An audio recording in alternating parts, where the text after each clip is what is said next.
Слушай, они так и срут в эту, что ли, клумбу? Я пытаюсь смотреть сюда, меня отвлекает там, по-моему, какашки, я вижу. Да. А ты знаешь, что больше Джейси нету? Ты отдал ее? Да. Тигран отдал кошку. Тигран отдал кошку, мы вам не покажем сегодня кошку, и вы не поставите нам лайки.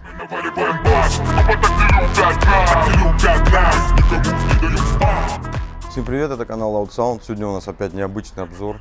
У нас необычная машина Camry, мы никогда не делали Camry. У нас необычная громкая музыка, мы никогда не делали громкую музыку. Я шучу, на самом деле, в принципе, у нас все обычно.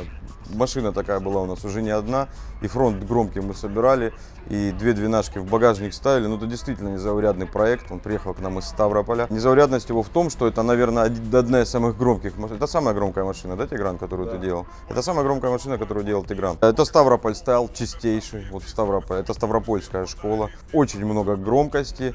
В принципе, с потерями по ОЧХ. То есть автомобиль не может похвастаться каким-то супер ровненьким звучанием, приятным уху. Но любители громкого звука, вот мы сейчас с Тиграном пока настраивали даже, я очень кайфанул. Любители громкого звука очень кайфанут в этой машине, особенно внутри. Снаружи она играет очень громко, можно удивлять людей, можно использовать ее как сцену, прокачивать пляж, там, ну, заставить людей плясать на ней очень просто. Но внутри вот эти вот ощущения, когда ты почками чувствуешь музыку, и даже не бас, а именно средние частоты, когда высокие частоты настолько громко играют, что иногда уши уходят в защиту, можно получить такое удовольствие, которое вот даже при обычной громкой инсталляции люди не получают. В каждой двери у нас расположились по 4 среднечастотника, хоть они и выглядят как мидбасы, это громадные среднечастотники, 25-сантиметровые, очень громкие, которые даже на частоте 160 Гц показывают вам такой панч, что реально вы его слушаете почками. В каждой двери у нас стоит 4 таких среднечастотника, и помогает им 2 драйвера той же компании 18 Sound с установленными на них рупорами. Питает драйверы усилитель Kix двухканальный 2 по 300 Вт, и в принципе хватает, запас есть. Среднечастотникам же требовалось кратно больше мощности, и они работают от моноблоков. Компания Alphard под названием OGO 2500, каждый 2,5 киловатт, отличает эти моноблоки от других то, что они могут воспроизводить не только низкие частоты, но и режутся до 10 кГц поверху. Соответственно, можно пускать эту сумасшедшую мощность на динамики, которые будут воспроизводить диапазон частот до 10 тысяч Гц. Их можно также использовать для сабвуферов. Сабовое звено 2 Bass Warrior 12 Neo на неодимовом магните, 2 двенашки злые, такие же, как у меня стояли одно время в BMW. И усиливает их моноблок под брендом DevBones от компании Alphard на 7,5 киловатт. Сабвуферы, я сразу скажу, здесь нельзя ожидать сумасшедшего флекса. Система построена не для негров, хотя придавливает в салоне неплохо. Одним из косяков инсталляции является, безусловно, спинки задних сидений. Это машина седан, и добиться в ней хорошего, качественного, громкого баса сложнее, чем в хэтчбеках, универсалах. Я об этом говорил не раз. Но здесь вы кайфуете не столько от баса, сколько от сумасшедшего фронта, который нужно, конечно же, подпирать по нижним частотам сабвуферами, с чем они прекрасно справляются. Послушать здесь не задом 20-30 Гц не получится, сделать хейр-трики, этого здесь нет. Хотя, если демонтировать спинки задних сидений, позже владелец вроде сказал, будет заниматься этим вопросом. Я думаю, можно здесь добиться также и по басу сумасшедшей громкости. Конечно, нужно сумасшедшее питание для такой аудиосистемы, и мы установили не кислотные, не АГМ аккумуляторы, здесь стоит литий суммарной емкостью 380 ампер-часов. Хватит с головой. Система не проседает. Вот мы слушали, в принципе, приемлемо. Генератор штатный не дает больше 13, по-моему, 13,5, да, вольт.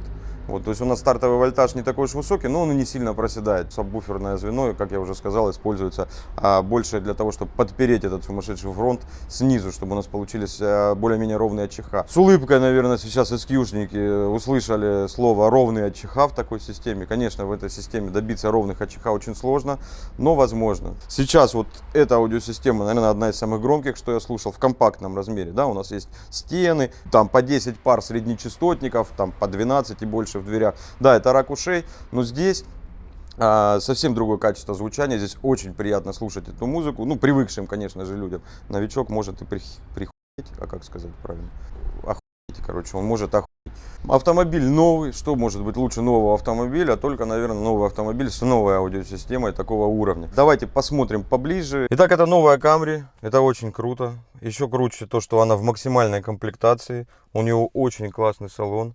У нее очень мощный двигатель, 3,5 или 3,6 литра, я, если честно, не знаю, какие у них ставятся. Я думаю, хватает с головой, чтобы и ускориться, и по трассе полетать можно со скоростью света. По поводу удобства эксплуатации, я уверен, у вас возник очень большой вопрос, насколько удобно с такими обшивками ездить. Это очень странно, но это даже удобнее, чем со штатными обшивками, есть такой прикол, но ездить нужно будет как босс.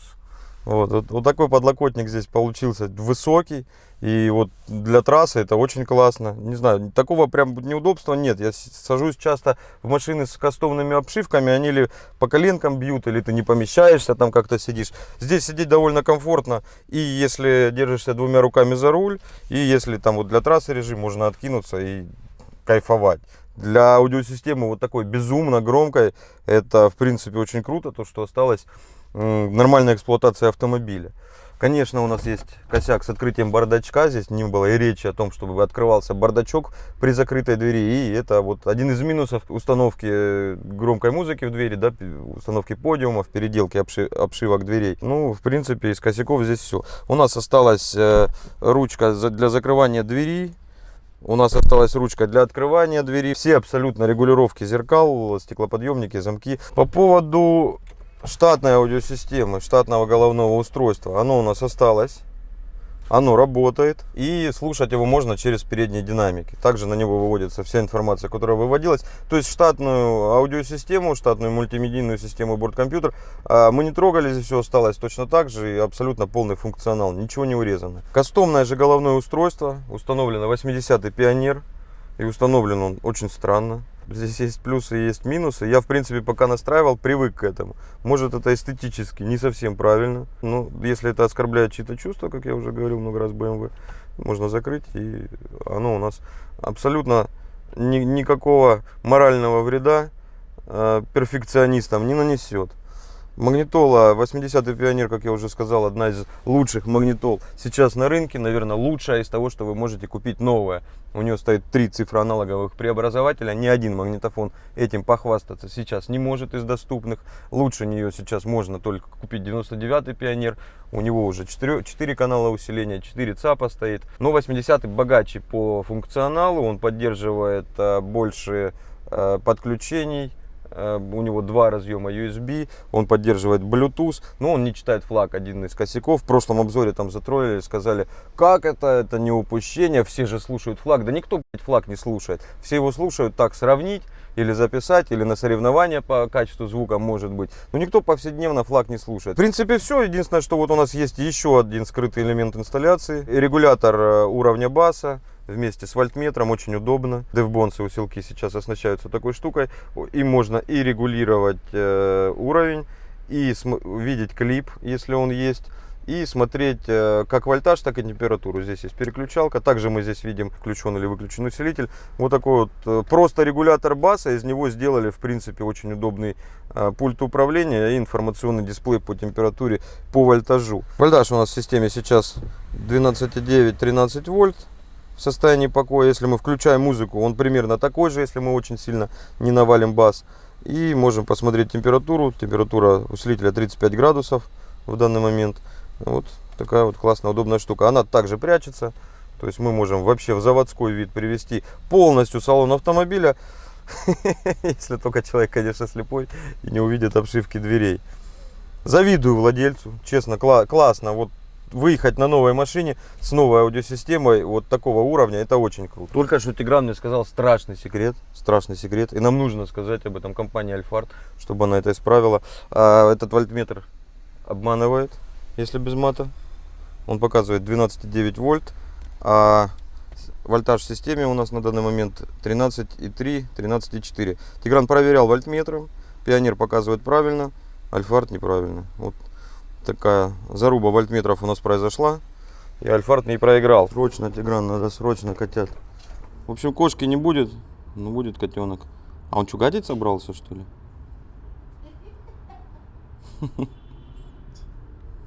А кому мало котенка, есть еще, да? Показывай.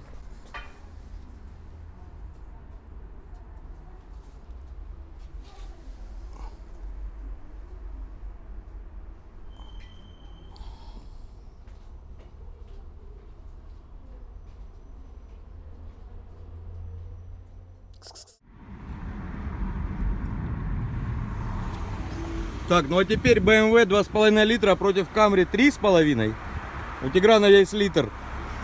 У тебя есть литр, а ты мне не сказал? А ну давай попробуем, да? Только потихонечку. Кондер выключил?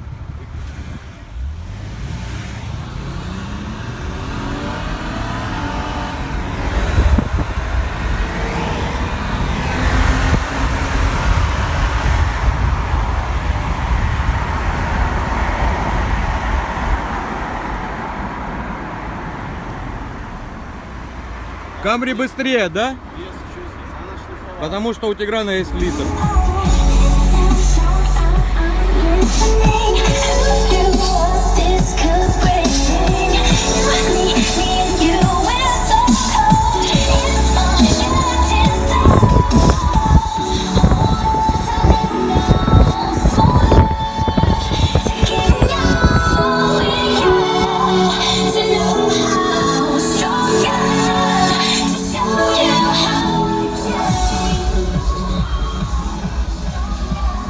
Так, ну вот я отъехал очень далеко, на другую сторону парковки гипермаркета. Тигран сейчас включит музыку.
Так, ну и в разобранном виде багажник.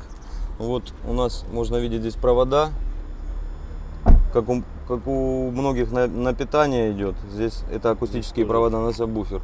То же самое на фронт. Питание, литий 380 ампер часов. Здесь установлен предохранители. Ну, все в змее обычно, в термоусадке. Тебя затроллили, Тигран, ты знаешь? Почему? Не полиэстероловый, как ты сказал, а полиэстеровый рукав. Понял? Я теперь еще больше не запомню. Так, и под капотом. Мы обычно начинаем, вот что-то забыли в этот раз. В самом конце покажем вам капот. Здесь все очень аккуратно сделано, надежно закреплены преды. И в салон проходит 4 протяжки 75 квадратов и 2 25 на усилитель для твиттеров. Очень аккуратно и красиво все сделано. Ну и дополняет картину новый мотор 3,5 литра. Очень красиво. Короче, вот такой проект у нас получился. Это действительно самый громкий проект, который делал Тигран. Это одна из самых громких машин, которые я слышал. И прикол в том, что действительно в таком компактном кузове громче, чем у некоторых там с 10, с 12 пар среднечастотников. Машина при этом выглядит достаточно консервативно, салон, минимальные изменения, за исключением обшивок, магнитофон, регулятор баса, вольтметр, это все закрывается. Коты были, прослушка была, вы знаете, что вам делать, подписывайтесь, лайки ставьте. И что, и пожелаем владельцу удачной дороги, ему еще ехать на ней в Ставрополь, прежде всего, чтобы он не оглох по пути, ну и чтобы он пожалел тех, кто неопытный будет в этой машине слушать музыку. Для неопытного человека там действительно экстремальная громкость. Все, всем пока, живите громко.